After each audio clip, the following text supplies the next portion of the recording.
I mean, before the breweries, like the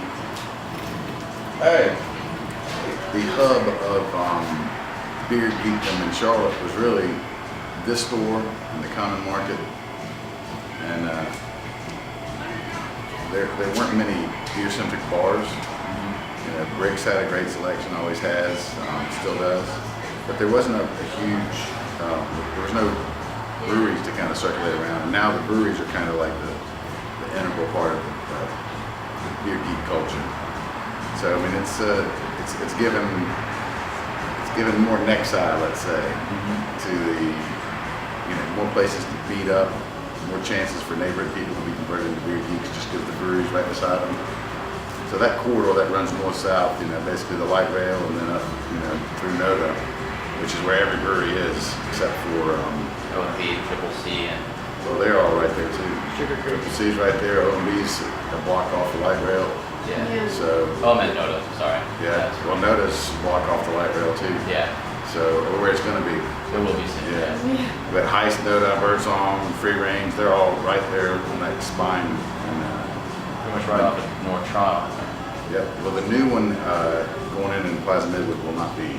So it's going right across from the Diamond. Legion Oh. Brewing. Damn. They're doing a new one Yeah, it's under construction right now. My buddy Phil across Butchie. from Diamond? Yeah, directly across the street from the Diamond.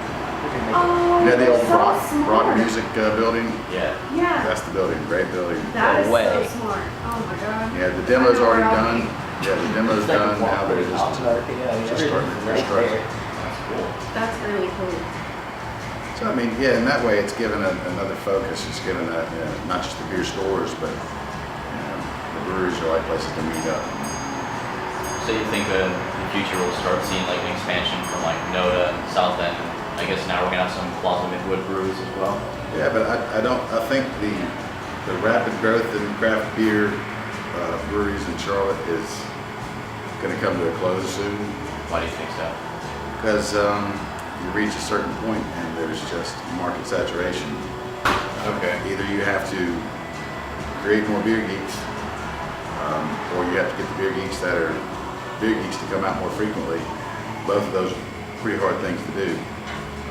Like the convertible people have largely been, the low-hanging fruit is gone. You know what I mean? The people that are coming up now, yeah, they'll get the craft beer, and then there's people that are aging out and dying and having kids and not being able to continue on. But basically, if you can't convince, you know, 50% more people to spend, you know, $12, $15 on a six-pack when they're used to spending $5.99 on a six-pack, or that on a case, you know, then where do you get the new customers?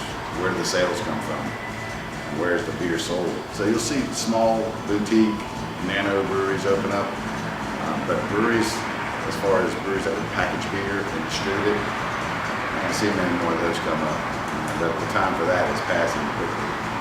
5 years from now, say near 2020, would be a good time to buy small brewing equipment. There'll be a lot of people bowing out of the market due to competition and pressure. So it's just inevitable. Do you think the, I guess what we call it, the old guard, like OMB and, I don't know, NODA, would probably stick around longer than some of the others, or they're probably gonna have a hard time? I mean, NODA's got like a huge following with Yeah, those guys have a brand and they are already in distribution. They've got a foothold in stores all over town. So they're safe, I think. It's a new guy that's going to come up and have to find shelf space beside them as far as production breweries. You know, how many Harris Teeters are going to sell, you know, 7 different local breweries? Not a lot. Especially the 201 Central part of it. and all this is assuming that craft beer just keeps growing, which is, So we're just gonna sell. that's a risky assumption. You know, if you look, it's been waves, peaks and valleys, peaks and valleys. You know, even now there are many, many less articles in New York Times, or I'm sure there's a Google function where you can see how many big articles came out about craft beer. I would say that 2014 was probably the peak, probably early 2014. 2013, 2014, all you saw were articles about craft beer. everything on the national news now. How many times have you seen that lately? Not as much. It's starting to cool off. People have short attention spans. Certainly the media does.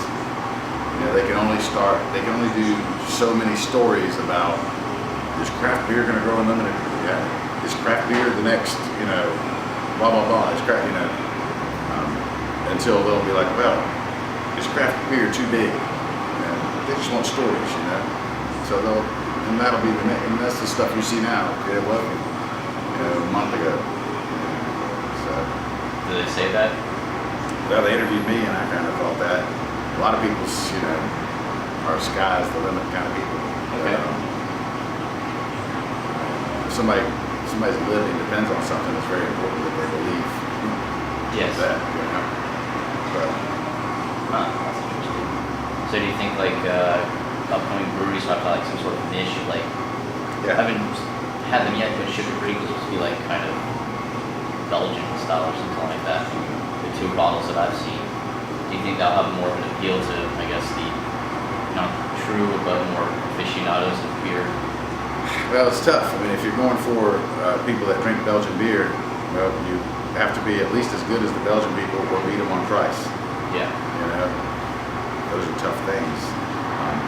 Kind of Belgian beer was the only niche not really already taken in Charlotte, so it's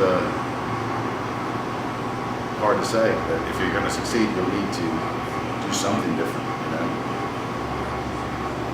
Do you think that's how OMB kind of got like a good foothold? That they had the German sort of heritage in their beer? Well, I don't think that's it. I think that's why they make the beers they do, but I think they're successful because the style of beer that they're making is good. They do a very good job of it, Yeah. but it is very close. Several of them are very close to what most people drink, domestics.